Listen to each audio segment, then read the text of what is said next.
Casi el 70% de los estudiantes egresados de pedagogía no tienen los conocimientos suficientes para hacer clases en educación básica, y así lo indican los resultados de la prueba inicia. Para el ministro de Educación, incluso las universidades no están entregando herramientas adecuadas. Bueno, está con nosotros Cristian Cox, director del Centro de Estudios de Políticas y Prácticas en la Educación de la Universidad Católica, para hablar de este tema. ¿Cómo está? Gracias por acompañarnos esta tarde. Buenas noches, Claudio. Muchas gracias por la invitación. No, gracias a usted. Le voy a hacer como una pregunta alternativa. ¿Qué es esto? ¿Un desastre? ¿Esperable? ¿Todas las anteriores? ¿Cómo lo califica usted? Esto es conocido en el campo de la educación. Es un tema que las políticas públicas están tratando de abordar desde hace más de 15 años. Y bueno, ya es evidente que estamos ante una crisis. Estamos ante una realidad en que la mayoría de las instituciones que forman la base profesional del sistema escolar del país no está logrando lo que el país y el sistema educativo requieren. Ahora, el gran valor de esta medición es hacer esto evidente y público, de manera que pueda responder el sistema político. Me gustaría llevarlo en orden porque estas cifras han sido divulgadas a través de la prensa, obviamente, pero no sé si todo el mundo lo conoce. Yo tengo aquí algún esquema que me hice. Hablamos de 25 universidades. Si las separamos con 21 o más estudiantes de estas 25 universidades, en la carrera de pedagogía, obviamente egresados, realizando el examen, el 69% tiene un nivel insuficiente. En conocimiento disciplinario. En conocimiento disciplinario. Si esto fuera obligatorio, la prueba inicia como se pretende, quiere decir que ninguno de estos, el 69% de los estudiantes estaría capacitado para hacer clases efectivamente.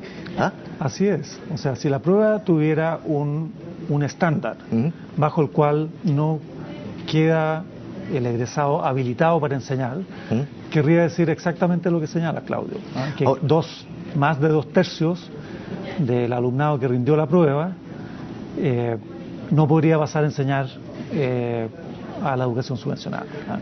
Eso hoy día no es así porque no hay un marco normativo que lo establezca de esa manera. Es una prueba voluntaria tanto para las instituciones como para los alumnos. Pero ya dijo el ministro de Educación, Harald Beyer, que pretende que sea la última vez que sea voluntaria y que a partir del próximo año sea una obligación. Yo aplaudo eso. Le ha costado mucho al país llegar a este punto. Tanto el ministro como yo y muchos otros hemos trabajado en la dirección junto al Consejo de Decanos de Educación del Consejo de Rectores desde hace más de 6 años en esta dirección, de que frente a un sistema que ha expandido su matrícula en forma exorbitante, hemos pasado de 40.000 alumnos hace 12, 13 años a más de 120.000 alumnos en carreras de educación, de 200 programas a más de 700. Frente a esta explosión es completamente necesario tener una regulación pública que obligue a las instituciones, informe a los que postulan por ser profesionales en este ámbito, las obligue a actuar tanto en términos de selección de alumnos como en la articulación de las oportunidades de aprendizaje que organizan las carreras de forma mucho más intensa, mucho más exigente y apuntando a lo que el país y la sociedad chilena necesitan en este plan. Esta es la base profesional del sistema escolar. Si esta base tiene esta precariedad, no sacamos nada en el resto de la vida de estos profesionales. Van a aprender un poco más, pero este déficit de inicio, al inicio, tiene consecuencias muy largas. Después le voy a preguntar por el círculo vicioso, pero a propósito de lo mismo, cuando usted me dice, hemos aumentado en 12 o 13 años exponencialmente la cantidad de universidades impartiendo la carrera y por lo tanto también de universitarios estudiándola, uno tiende a pensar fácilmente, claro, este es el negocio de las universidades, ¿cierto? Que es la gran crítica se le hace. Entran muchos alumnos, algunos repiten, se les da una formación ahí nomás, pero de todas maneras estamos con muchos alumnos pagando una carrera que muchas veces, y es parte de la crítica también, no se le da la suficiente importancia dentro de las mismas universidades. Pero también en la evaluación hay universidades estatales que salen muy mal evaluadas. Yo distinguiría aquí el tema estatales, privadas. La situación que estamos hablando toca al conjunto del sistema de formación de profesores del país. Esta expansión radical de las matrículas tiene que ver con un movimiento general de la educación superior que es positivo. No olvidemos, no perdamos de vista eso. Tener 1 millón de alumnos en educación superior educándose por 2 o 4 años más que la educación secundaria es un capital del país, no es una revolución cultural. Pero claro, tiene aspectos muy cuestionables. Este es uno de ellos.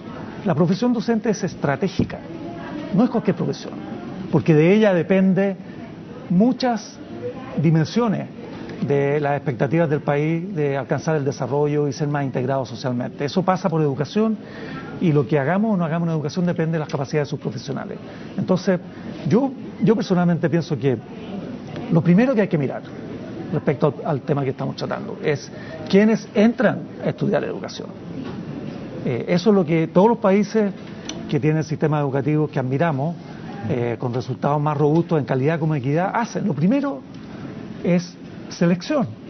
No cualquiera que quiera ser profesional de la educación lo puede ser. Es una profesión muy exigente hoy día.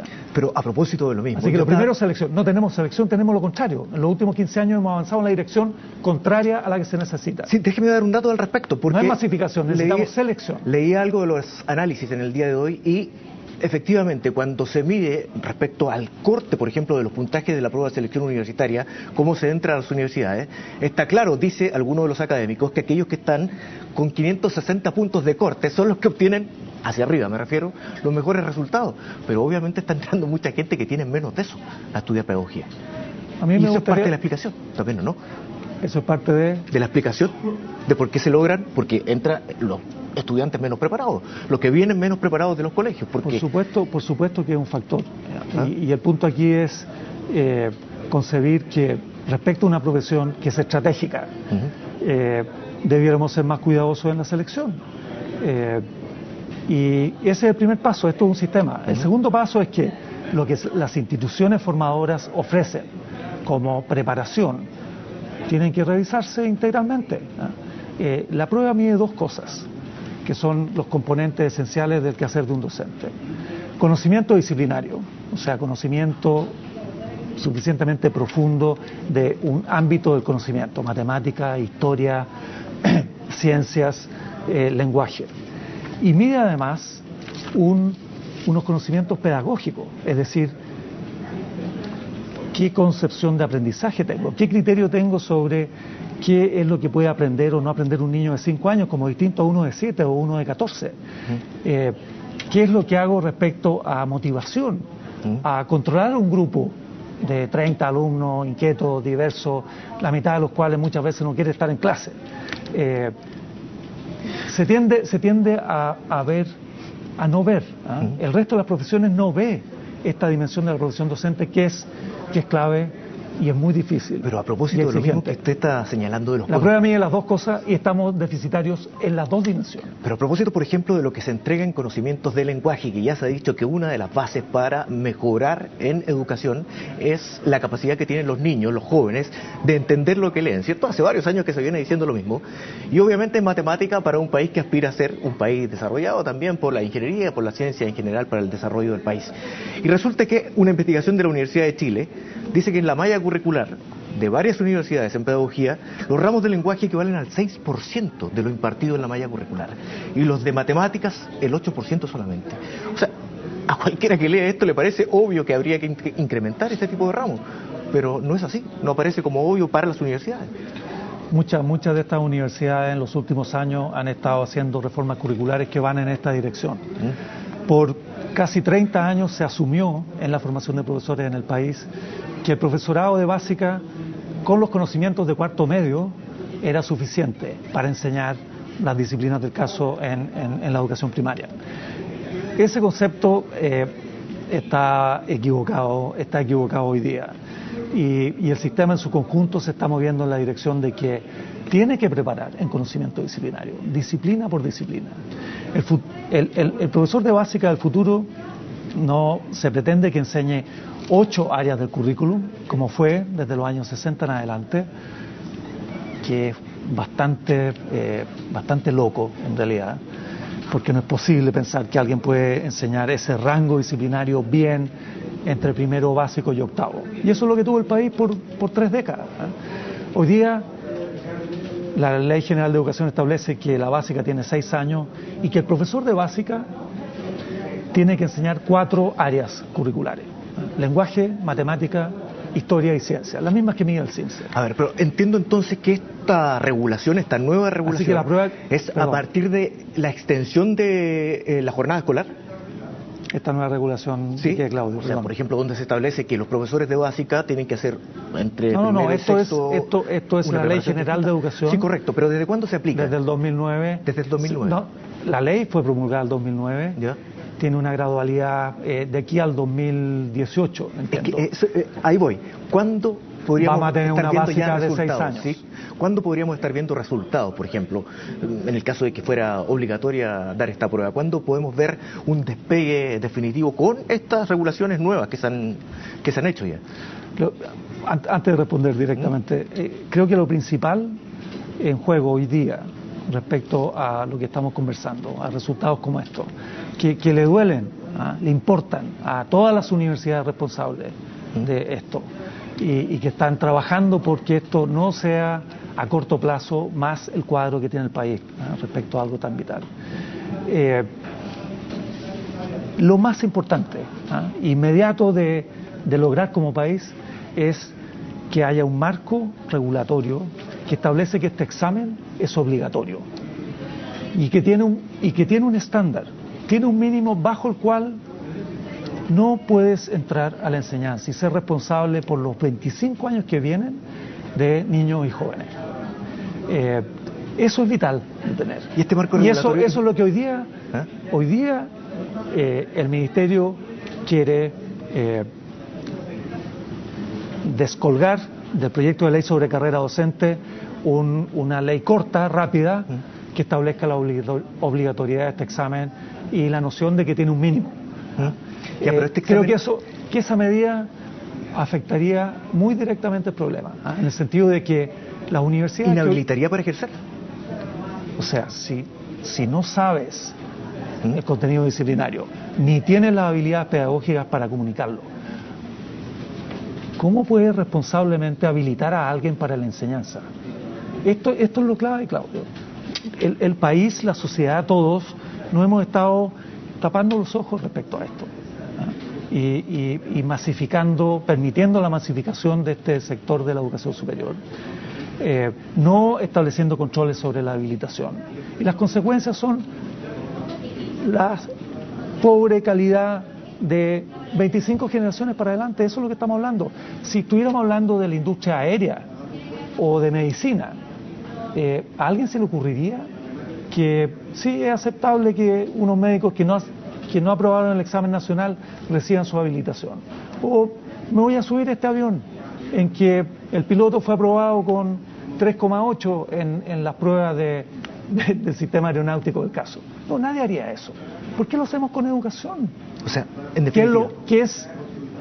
Estamos hablando de la niñez, estamos hablando de crecimiento humano y por lo tanto de crecimiento del país y las posibilidades de procesar nuestros conflictos en forma democrática. Todo eso pasa por unas competencias que se aprenden, se trabajan, se labran en la escuela. Y dentro de ella, dependiendo de esta profesora y este profesor, de lo cual depende lo esencial del aprendizaje. La base para terminar con el círculo vicioso, que también es la base para mejorar el sistema educacional, ¿no? Exactamente. Esta es la fuente de la cual depende el río de la educación. Si aceptamos que en la fuente tengamos estos problemas y estos déficits tan patentes, tan transparentes, estamos comprometiendo el resto del curso del río, estamos comprometiendo 25 generaciones. Tenemos que intervenir sobre esto en forma que involucra a todos, porque en este momento es al sistema político, es al Parlamento. En este momento es, por supuesto, a las instituciones que formamos profesores, que tenemos que preocuparnos de la selección, de la formación y de la habilitación. Y esto necesita, estas facultades típicamente son las más dejadas de la mano de Dios en las universidades. Los rectores, las facultades de educación son problemáticas, son grandes, no muy prestigioso. Pero da la impresión que a nivel social se produce un despertar respecto a lo necesario, fundamental, que es para el país y para cada una de las familias. Así es, hay una gran valoración de la profesión e impartir buena educación. Don Cristian Cox, le quiero agradecer por conversar con nosotros esta tarde, que esté muy bien. Muchas gracias, Claudio.